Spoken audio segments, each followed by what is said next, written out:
Em 1864, nas montanhas de Minas Gerais, o coronel Augusto Ferreira da Costa tomou uma decisão impensável. Para salvar sua linhagem, criou um acordo macabro que permitiu que 7 de seus próprios escravos mantivessem relações íntimas com sua esposa, Dona Esperança. O que começou como uma tentativa desesperada de garantir herdeiros, terminou destruindo para sempre uma das famílias mais poderosas da região. Você está acompanhando o canal Conspirações, onde desenterramos as histórias mais perturbadoras e jamais contadas do Brasil imperial. Se este conteúdo já te impressiona, deixe seu like e compartilhe, porque são horas de pesquisa em arquivos históricos para trazer à tona verdades que muitos preferem esconder. O ano era 1864. O Brasil vivia os últimos suspiros da escravidão, mas em Minas Gerais o sistema ainda se mantinha em sua brutalidade. A Fazenda São Sebastião, a apenas 15 quilômetros de Ouro Preto, era um símbolo de riqueza. Seus cafezais cobriam as encostas das montanhas e suas minas de ouro ainda sustentavam o luxo da Casa Grande. O coronel Augusto Ferreira da Costa, então com 52 anos, era descendente de bandeirantes e respeitado em toda a província. Sua fortuna, construída por 3 gerações de exploração mineral e agrícola, sustentava mais de 200 escravos, distribuídos entre minas, plantações e serviços domésticos. Sua esposa, Dona Esperança, era considerada uma das mulheres mais belas da região. Aos 35 anos, educada em convento no Rio de Janeiro, falava francês, tocava piano e mantinha a postura exigida de uma senhora da elite mineira. Casados desde 1849, uniam 2 famílias tradicionais, mas enfrentavam um drama que corroía silenciosamente sua vida conjugal: a ausência de filhos. Em 15 anos de casamento, Dona Esperança engravidou 4 vezes, mas perdeu todos os bebês ainda nos primeiros meses. Os médicos da época falavam em constituição frágil, mas não traziam respostas. Para Augusto, isso era mais do que uma tragédia pessoal. Significava o fim de uma dinastia. Sem herdeiros, sua fortuna seria disputada por parentes distantes. Na sociedade patriarcal do século XIX, um homem sem descendência era visto como incompleto. Foi em dezembro de 1863 que tudo começou a mudar. Uma carta vinda de Salvador, escrita por seu primo Joaquim Ferreira da Silva, plantou a semente de sua decisão mais controversa. Nela, o primo relatava como famílias da elite baiana, enfrentando o mesmo problema, haviam recorrido a práticas chocantes. Permitiam que escravos escolhidos pela saúde e vigor físico mantivessem relações com as senhoras da casa, sob supervisão e controle dos maridos. Os filhos, então, eram registrados como legítimos, garantindo a continuidade da linhagem. Augusto relutou. Sua educação católica e seus valores tornavam a ideia quase impensável. Mas à medida que relia a carta, a obsessão pela sucessão falou mais alto. Entre janeiro e fevereiro de 1864, o coronel passou a observar seus escravos com novos olhos. Quais eram mais fortes? Quais demonstravam inteligência ou liderança? Quais possuíam traços físicos que poderiam esconder a origem mestiça de possíveis herdeiros? Dona Esperança percebeu o estranho comportamento do marido. Quando ele finalmente lhe revelou a proposta, numa noite de fevereiro, a reação dela foi de choque e repulsa. Chorou, implorou, mas de nada adiantou. A decisão já estava tomada, imposta como ordem, não como escolha. Fevereiro marcou o início do processo mais bizarro da história da Fazenda São Sebastião. O coronel estabeleceu critérios: saúde, inteligência e aparência física. O médico da família foi chamado para realizar exames de rotina, sem desconfiar das intenções. 7 homens foram selecionados: João Crisóstomo, Miguel dos Santos, Antônio da Silva, Pedro Gonçalves, Francisco de Assis, José Maria e Luiz Carlos. Cada um com talentos e características diferentes, mas todos escolhidos para o mesmo destino: uma pequena casa foi construída nos fundos da fazenda. Ali ocorreriam os encontros, longe dos olhares e sob total controle do coronel.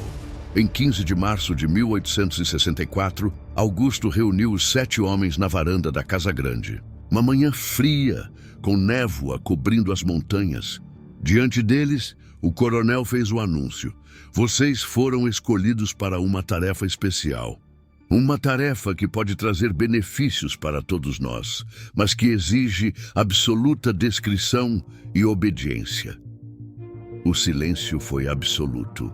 Nenhum dos 7 poderia imaginar o que viria a seguir. Até que Augusto completou: minha esposa e eu temos enfrentado dificuldades para ter filhos. Vocês vão ajudar a resolver essa situação.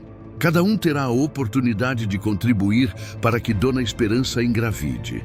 O choque tomou conta dos homens. Alguns ergueram os olhos discretamente. Outros cerraram os punhos. Mas todos compreenderam que não havia escolha. E assim começava o capítulo mais sombrio da história da Fazenda São Sebastião. Qualquer tentativa de contato fora do cronograma estabelecido seria punida com morte. O coronel Augusto deixou claro que a obediência era absoluta. Os escravos que participassem do acordo receberiam alguns benefícios: melhor alimentação, roupas novas, dispensa dos trabalhos mais pesados e a promessa de eventual alforria. Mas também ficou evidente que recusar não era uma opção. Na lógica escravocrata, eles eram propriedade e deveriam obedecer sem questionamentos. Se algum de vocês conseguir gerar um filho com minha esposa, declarou o coronel, esse homem receberá sua liberdade e uma quantia em dinheiro suficiente para começar uma nova vida. Os outros continuarão recebendo os benefícios prometidos. A promessa de liberdade funcionava como motivação e como mecanismo de controle. O coronel sabia que isso criaria uma competição entre os escravos, diminuindo as chances de rebelião ou conspiração. O cronograma foi definido: João Crisóstomo às segundas, Miguel às terças, Antônio às quartas, Pedro às quintas, Francisco às sextas, José Maria aos sábados e Luiz Carlos aos domingos.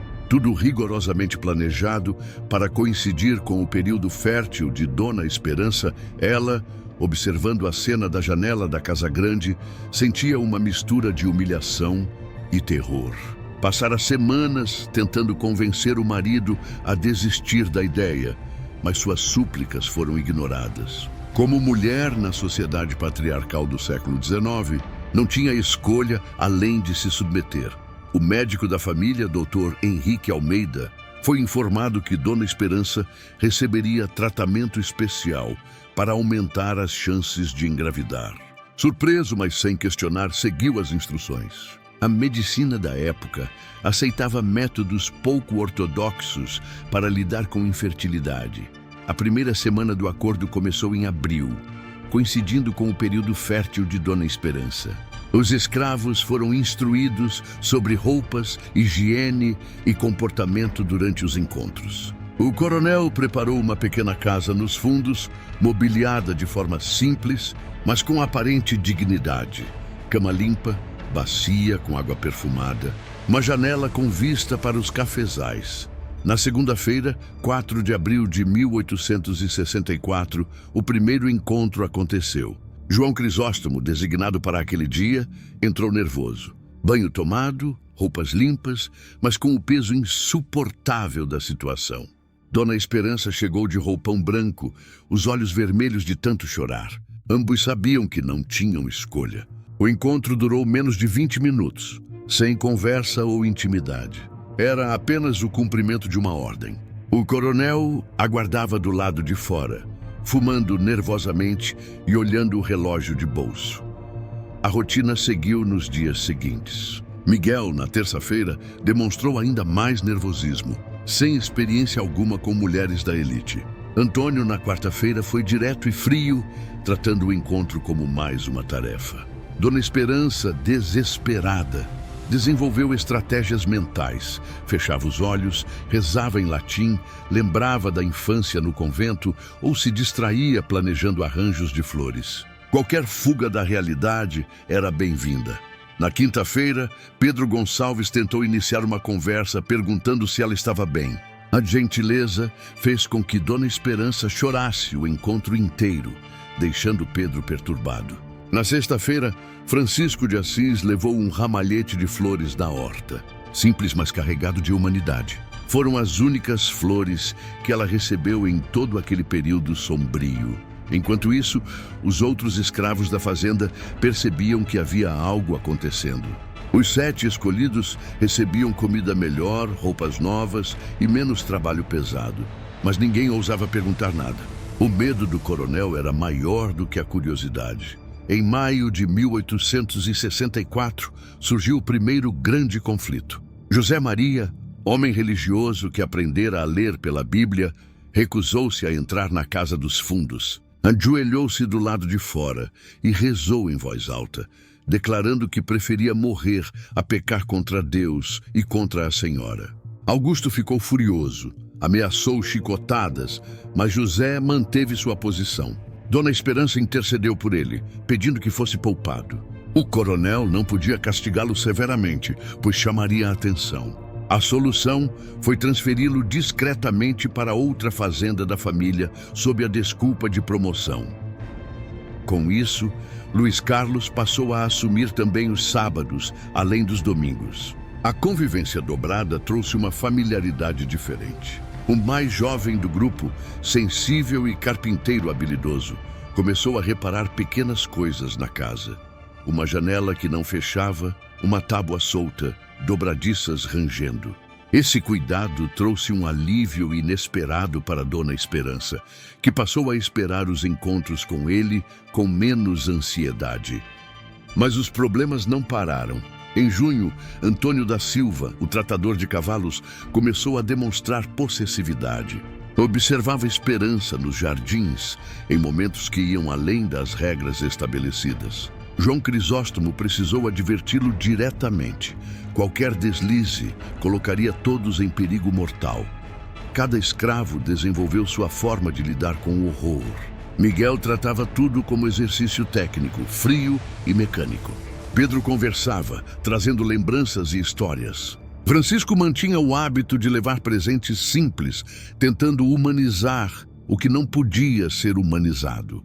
Em julho de 1864, os sinais começaram a aparecer. Enjoos, atraso menstrual, sensibilidade.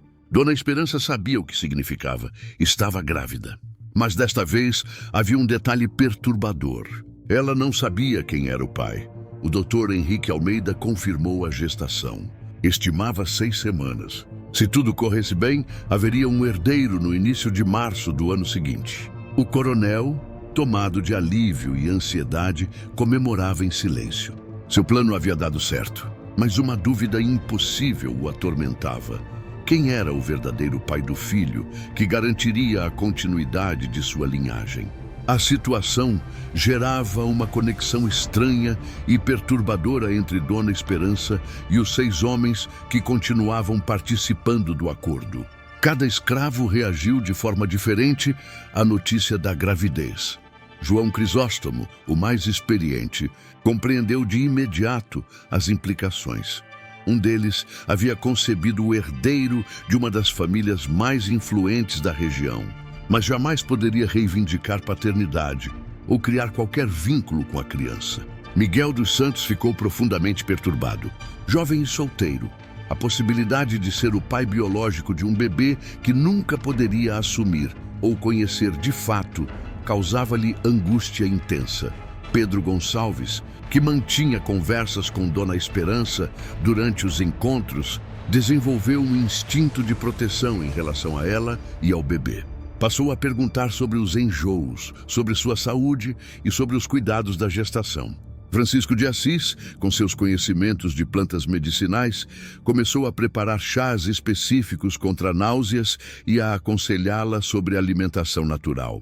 Luiz Carlos, sensível e observador, notava cada mudança física, a forma como ela tocava o ventre, o brilho nos olhos, a postura que se transformava. Já Antônio da Silva, depois do episódio de possessividade, manteve-se distante, mas era visto com frequência observando-a de longe.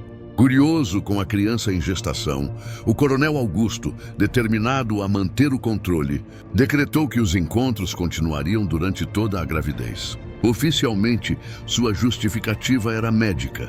Acreditava que a continuidade das relações fortaleceria a gestação, mas a realidade era mais sombria.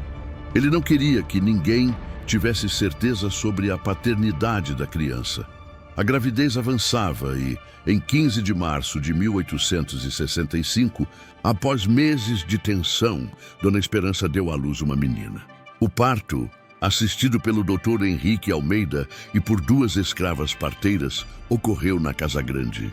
O coronel aguardava na sala ao lado, fumando charutos nervosamente. A criança nasceu saudável, mas suas características físicas revelaram imediatamente a origem mestiça. Pele mais escura, cabelos crespos e traços faciais de ascendência africana. O médico, percebendo a situação, preferiu não comentar. Registrou a menina como Maria da Conceição Ferreira da Costa, filha legítima do coronel Augusto e de Dona Esperança. O coronel, diante do dilema, inventou uma justificativa. Espalhou a versão de que a aparência da filha era resultado de influências sofridas por Dona Esperança durante a gestação, convivendo com escravos, algo que a medicina popular da época aceitava como explicação. Para Dona Esperança, o parto representou alívio e amor imediato. Após tantas perdas, segurava pela primeira vez uma filha viva e saudável. Já para os escravos, a reação foi silenciosa e diversa. Cada um carregava a dúvida da paternidade. João Crisóstomo notou semelhanças com sua própria filha bastarda, mas calou-se. Miguel tremeu ao ver a menina, tomado por angústia. Pedro criou carinho especial, conversando sobre o bebê. Luiz Carlos construiu um berço entalhado em madeira, presente que chamou a atenção pela delicadeza. Francisco continuou a oferecer cuidados e chás. Antônio, distante, era visto parado perto dos estábulos, com um olhar melancólico sempre que ouvia o choro da criança.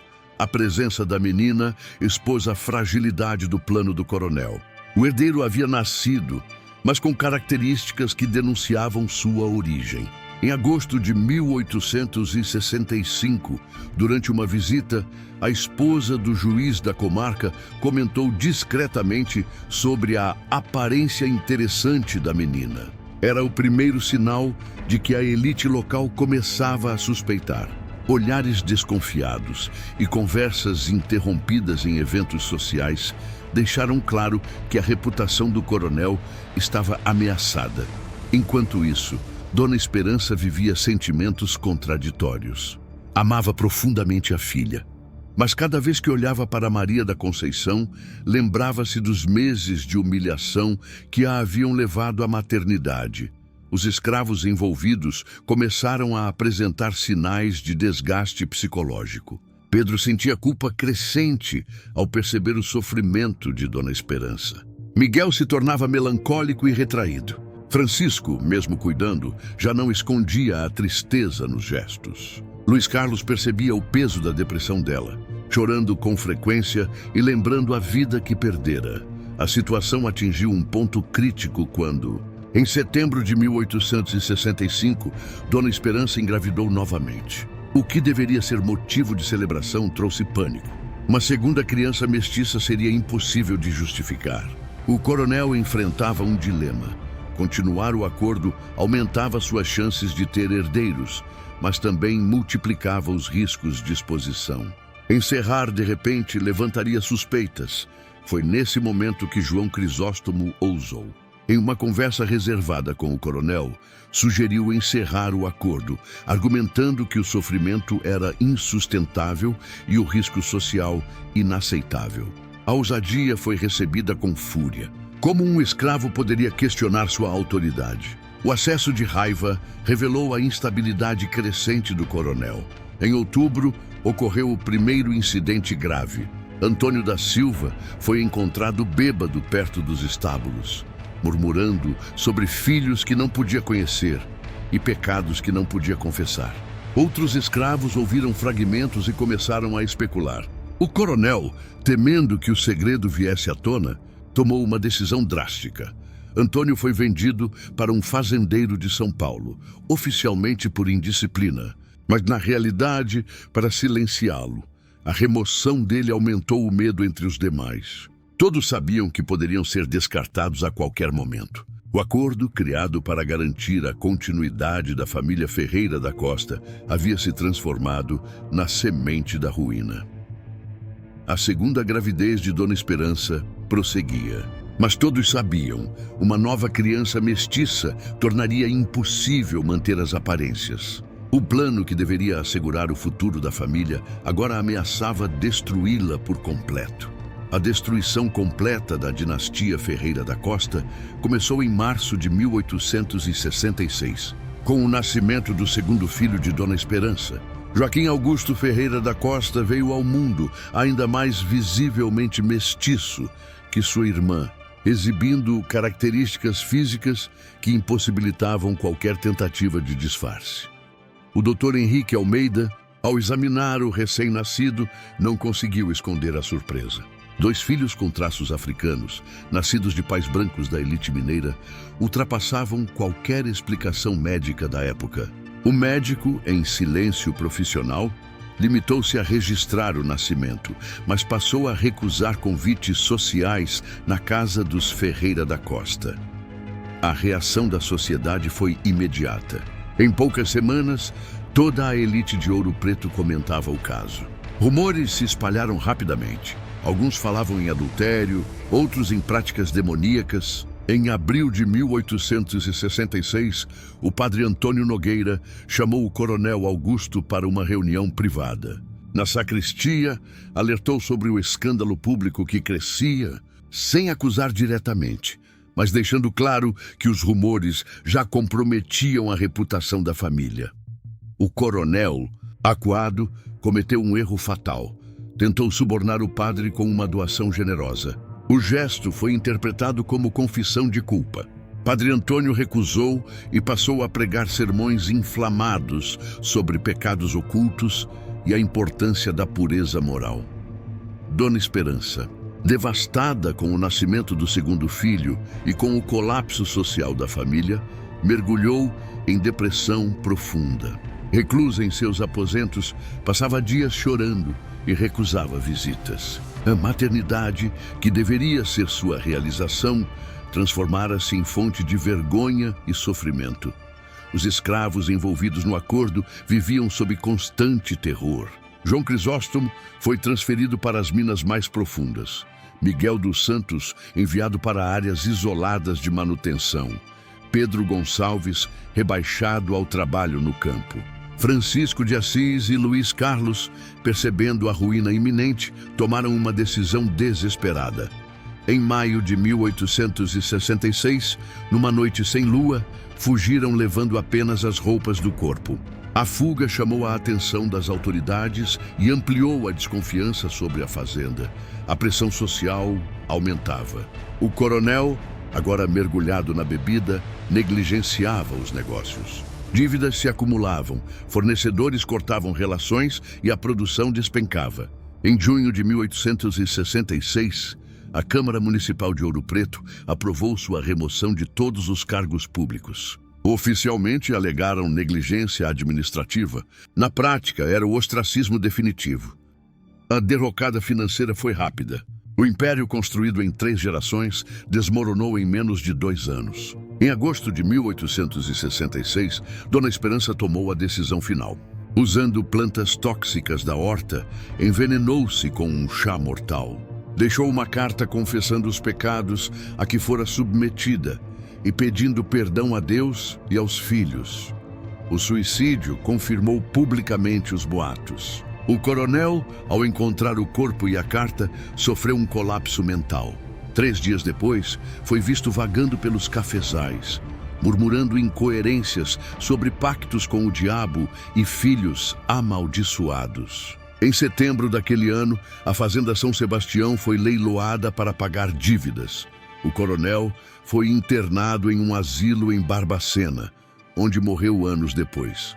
As crianças, Maria da Conceição e Joaquim Augusto, foram criadas por parentes distantes, mas rejeitadas ao atingirem a maioridade. O estigma de sua origem as acompanhou por toda a vida. O caso do coronel Augusto Ferreira da Costa ilustra um dos capítulos mais sombrios da mentalidade escravocrata brasileira. Sua tentativa de garantir herdeiros transformou seres humanos em instrumentos reprodutivos, desumanizando tanto os escravizados quanto os próprios senhores. A obsessão pela continuidade da linhagem destruiu uma família inteira. Dona Esperança pagou com a vida por uma decisão que não foi sua, retratando o lugar da mulher na sociedade patriarcal, submetida, sem voz, tão propriedade quanto os escravos. Já os homens envolvidos no acordo foram tratados como ferramentas. Suas histórias apagadas da memória oficial, reflexo cruel do sistema, que negava a humanidade aos escravizados. As crianças nascidas desse pacto carregaram o peso do preconceito e da rejeição. Suas trajetórias demonstram como os traumas sociais da escravidão se perpetuaram por gerações.